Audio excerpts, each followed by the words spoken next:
Ahoy, virtual shipmates. How's everybody doing? Hey, today's chapter, we're going to do this one on stupidity. Sailing Psych has now gone 3 seasons. And I wish I could tell you that it's all been completely amazing and problem free. Of course, that would be fibbing. I've done a lot of dumb stuff. I have. And you know what? Especially if you follow me on Facebook, I don't mind sharing that. Because if you can learn from my stupidity, then by golly, you're getting a free education and hopefully you don't make the same mistakes I do. So I'm going to give you the top 5 dumb things that I've done over the last 3 years. We'll count these down. Are you ready? Number 5, if you've seen the chapter on the maiden voyage for new beginnings, and if you didn't, just scroll back and you can watch that one. Boy, were there a lot of mistakes made. Now, again, I decided I wanted to learn how to sail during my fight with cancer. So I got instructional DVDs, watched YouTube videos, read books. And then when I made up my mind, by golly, I bought the sailboat and gave it my best shot. Yeah, mistakes were made. Losing the main halyard up the mast. When first backing out of the slip, not letting the engine warm up. And so I almost drifted into some rather expensive boats. We didn't realize that New Beginnings actually had a drain hole and needed a plug. That was so we almost sank the boat. That was interesting. Um, Seeing other sailboats way up ahead, heeling way too far, and me filled with book knowledge knew that they had too much sail out, but we'd be fine. Of course, that's when the gust hit us and darn near knocked us over. Of course, it wasn't that was, but my daughter Renee said she knows that it went past 40 degrees, and I wouldn't be surprised. Now, for you experienced sailors, that's probably nothing, but for a greenhorn first time out, yeah, we were traumatized. And then with that trauma, we decided, hey, we need to take a little break. Let's do some swimming. Let's air up the paddleboard. And of course, I parked us next to a lee shore.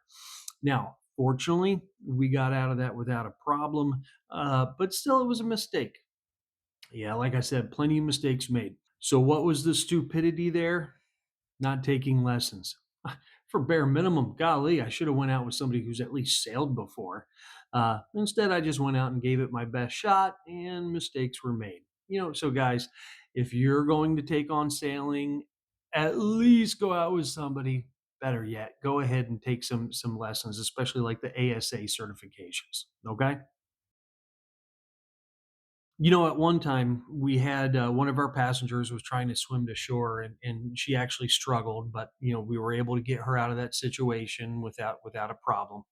But then, in just 1 or 2 sails later, we had another individual, a very capable swimmer, that was swimming behind the boat, just kind of following us.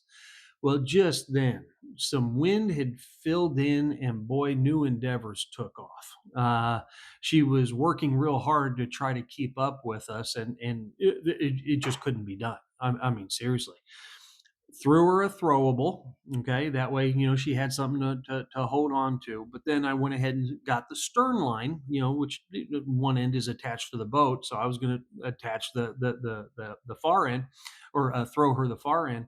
And boy, I placed it pretty good. I mean, just a few arm strokes, and she'd be at that stern line. What I failed to consider is at the end of that line is a loop. It's metal. No, I didn't hit her with it, but what happened is as soon as that hit right by her, it rapidly sank. So the stern line was absolutely no use to her whatsoever. So if you're going to have some kind of an emergency stern line to throw to somebody, let's make sure it floats. That'd probably be a good idea. I mean, yeah. So, if anyone is interested, I actually had a leftover small fender, which is now attached to that metal loop. So, yeah. So I don't have to watch that sink again when I'm trying to rescue someone. Number 3, know your depth. I'll explain. I was dating this girl by the name of Katie, great gal, and we went out sailing. We were going to spend the night on the boat. This is new beginnings, little 122. We were going to spend the night on the boat, but beautiful day of sailing, champagne sailing, nice steady breeze, uh, sunny, hardly a cloud in the sky. It was perfect. We go back into this cove, drop hook, get it set. Okay, enjoy a bottle of wine as we watch the sun go down. It was a perfect day. Well, that night, one of those famous Missouri pop up thunderstorms occurred. And I think part of the lesson here is get a little OCD about checking your weather. The last time I had checked the weather forecast, it didn't mention anything about rain. I wonder if it would have if I would have checked it before bed. That is now something I do routinely. But we're just getting tossed around like a bath toy. Now, back then, my anchor light wasn't working, so I actually had an LED reading lamp, clip-on reading lamp that I would attach to the jib halyard and raise it up the mast, and boom, I had a makeshift anchor light. Well, needless to say, the storm took that out. So I went out to try to assess the situation, just getting pelted with this cold rain, late September cold rain, and pitch black outside. The only time I could see anything is when flashes of lightning. And in those flashes of lightning, I realized we drug anchor all the way back into this area that has all of these tree stumps, emerging from the water. Obviously, kind of a forested area, long since died off after the lake was made. But you have all these tree stumps poking right out of the water, and I'm like, oh my goodness! Now I'm kind of worried about the hull, right? Well, I had watched a video, somebody down in Florida dealing with a storm situation, and they were kind of motoring back into it. And that's, okay, let's kick the motor on. I'll motor back towards the anchor, try to get that reset. And I finally did. We were still a little close to the stumps and I like, but I'm like, okay, I think with where we're at, we should be good. Got that anchor really good and set. Found out the next day I actually got it wrapped around a tree, and we had to go ahead and give that anchor back to the lady of the lake. But yeah, it was a tough night. Several pop up storms that evening. Made it through, but boy, there was not much sleep. And so, lesson learned again about the weather. The following year is when I finally put in a depth finder. And I said, you know what? I'm going back to where that was. Now, I figured it was about 20 feet deep. And I know I had 100 foot of line, right? So that should have given me close to a 5-to-1 ratio. Okay. And that's something we call scope. Of course, sailors know all about this, but if you're not familiar, you really want 5 to 7 times your depth in anchor line. Okay. If you're, let's say you got a storm coming, and if 10 foot deep, you're going to need about 70 feet of line. Okay. Plus more if you start taking into account how far above water you are, that what we call freeboard. Anyway, so I went ahead. Now that I have a depth finder, I'm like, it's got to be 20 feet back in there. It was still 40 feet deep in that cove, 40 feet deep. I hardly had a 2-to-1 ratio, for Pete's sake, 2.5 tops.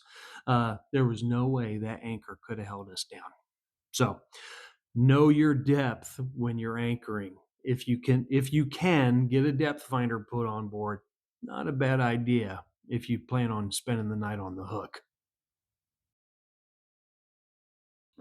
Number two, this friend of mine, I call her Shirley Temple. I guess she was born with the name Christina or something. I don't know. But Shirley Temple and I decided to go out for a sail, and just catching up. How's her life doing? It's a really kind of a low wind day. We were just kind of gently tacking back and forth, making our way up to the main lake area. decided, hey, let's do some exploring, let's do some swimming. So we went back into this cove that I like, and dropped hook, got the paddle board out, played around for a bit, went ahead and got back on board, and we start making our way out. And I look back out to the main channel, and man, there's whitecaps out there. Holy moly, what in the world has happened? We go out there, and I tell her, I said, prepare for some serious sailing. It's blowing a hoolie out there, as we say in Scotland. And boy, something picked up. And I mean, we were doing some serious sailing. We were max hull speed, and boy, I tell you what, Shirley just was had a blast. She was a natural. She had no problem with it whatsoever. Well, as I typically do, we get on back to right outside of the marina. Okay. At least we're lateral with it. We drop the sails, tie everything up, start putting the fenders out. Well, one of the fender lines broke. And actually, at that moment, I kind of started to lose my balance. But regained my balance, and I see my fender floating away. Well, I was already wet. There's my fender. I'll just jump in and grab it real quick, and then I'll just swim over and come up the ladder. I was stunned at, even with the sails down, just how fast the the wind could blow that boat. Got the fender, started swimming for the boat. The boat was leaving me. I couldn't keep up with it. And at first I was like, well, at least I still have the fender, right? Well, then I decide, you know what? I'll go ahead and chuck the fender, and I'm just going to swim all get out to get back to the boat. And I did. I let go of that fender, and I just swam. I'm only keeping up with it. I'm not making any gains whatsoever. And at this point, we're getting some pretty decent waves on this little lake, and it's starting to crash over my head as I sit there, just kind of try to gain my breath. And it's just, she knew what to do. She knew to try to steer into it, but every time that she's tried to steer the boat into the wind, the wind would catch the new beginnings on the beam and just push her that much further. So she's just kind of feathering away from me. I remember sitting there thinking, for a brief moment, I thought, man, this isn't how my story ends, is it? Now, fortunately, I'm a good endurance swimmer, not a fast swimmer, but I'm a good endurance swimmer. And I figured, well, gosh, I could probably make it to shore, but that means she's stuck on the boat until it crashes into land somewhere, and I'm just trying to go over my options. Well, just then I heard a motor. And I turned and I looked, and as I'm going up and down, with the waves, there's a pontoon boat coming. And so I looked back to Shirley, and I said, start calling them down. But she's trying to wave down the boat. Every time that I come up a wave, I'm waving down the boat. And it just keeps going to the marina. And there was that brief moment that I thought, oh, this is like in the movies, right? You're on a deserted island, and you see a ship going past, and you try to signal them, and they don't see you, and they keep right on going. And it was kind of playing in my head at that moment. Well, just then they turned hard to port and started heading our way, and I knew that the situation, we were about to be rescued. Thanks again, Galen. By the way, I appreciate you guys. You saved me that day. But anyway, so yeah, the pontoon boat came on over. Skipper, they got us on board. We retrieved the fender. I should probably have that one framed or something. Got us back over to New Beginning. They even asked, do you need towed in? No, no, I just need on my boat so I could get us in. Some big lessons that day. And Skipper Stephanie had mentioned this one to me. Go ahead and get the engine going, before you move forward to get the fenders off and everything else. Brilliant, brilliant. Now, of course, again, she's a real captain. Uh, so a brilliant idea. Go ahead and get the engine going. Heaven forbid if something happens, it's already fired up and ready to go. All right, and Shirley could have picked me up easy that way. The other thing is, obviously, guys realize that if it's blowing hard enough, there's enough surface area of that boat above water that it can still be pushed pretty quick, and quicker than what you might think. Okay. Not going to do that again. In fact, let me tell you this. Sometime later, my son and I, Mike, we were out sailing, and we had our paddleboard kind of folded up, but on top of the deck, kind of above the companionway. Well, it was blowing hard, but we kind of knew that. We were expecting that. Well, one time we're heeling really good, and I watched the paddleboard just slip and splash right into the water.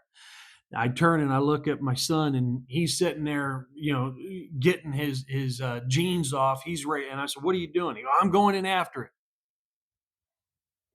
I learned something about this. No. And so, of course, I did a perfect, figure eight man overboard maneuver. We came around, he reached down, grabbed hold, turned up into irons, and then we were able to pull it back on board. So, yeah, a few lessons learned on that one. Okay, top stupid thing I've ever done on a boat. Are you ready? And, last one is pretty embarrassing. Nothing like this. With my post cancer gut, I have to be very careful of what I eat whenever I go sailing because I could have a sudden bathroom attack. Okay. Not as big of an issue on new endeavors now that I have a bathroom. There's a head. But still, it can be problematic. Well, on this particular sail, in fact, it was the last sail of the 2025 season on new endeavors. I was going to go out on Friday. Now, if I'm going out on Friday, that means I have to start really being careful of what I eat on Thursday. Okay. And so I probably didn't have anything to eat about after 2 p.m., 1400 hours on Thursday. Okay. So I'm out on Friday, sailing solo, spent the night on the hook, but of course, did not eat very much, did not drink very much. Okay. Again, got to be mindful of the gut. Saturday, I meet up with a big group, taking a big sailing group out on new endeavors, and I'm enjoying a few beers. A little later in the day, we open up the rum, and so I drank pretty much the same way I typically would. Maybe a little bit more, but my internal state was not like it typically is, and I got horribly intoxicated, horribly. The last leg of getting the boat home, I was of no use whatsoever. Now I got lucky. My friend Carrie, who was acting first mate that day, was there, and she was familiar with the process. My dear friend John Sangaris was there, and was had plenty of boating experience. So we got home safely, but not because of me. And you know what? That just wasn't stupid. That was completely irresponsible. As captain of that vessel, it is my responsibility to make sure that everyone was safe and that everybody got back okay. And I got to the point where I could not do my job as captain anymore. The one takeaway here, fortunately, I learned an extremely valuable lesson the hard way, but in a place where fortunately I had people that could step up as captain while I couldn't. So for free, except for the cost of my pride, I learned an exceptionally valuable lesson that to never ever even flirt with getting anywhere close to that again. Guys, if you're going to go out there, have fun. But if you're going to drink, drink responsibly. On the water, things can turn pretty quickly. Situations happen. Everybody needs to be in a place where they could respond to an emergency situation, especially the captain of the vessel. And so that is probably not only the most stupid, but the most embarrassing of all the mistakes that I've made in this 3 years. So hopefully you guys can learn from my stupidity. I know I'm not going to make that mistake again, and I hope you never do. Well, hopefully this taught you a thing or two, or if you already knew all of this, at least you hopefully got a laugh. As I told Scott Titus on the Splice the Main Brace podcast, uh, I'm just an idiot with a boat, but it's getting better. Okay, I, I'd like to think it's getting better. Let's see what next season has. Anyway, fair winds, following seas. Don't forget to find your sailboat. Dock out.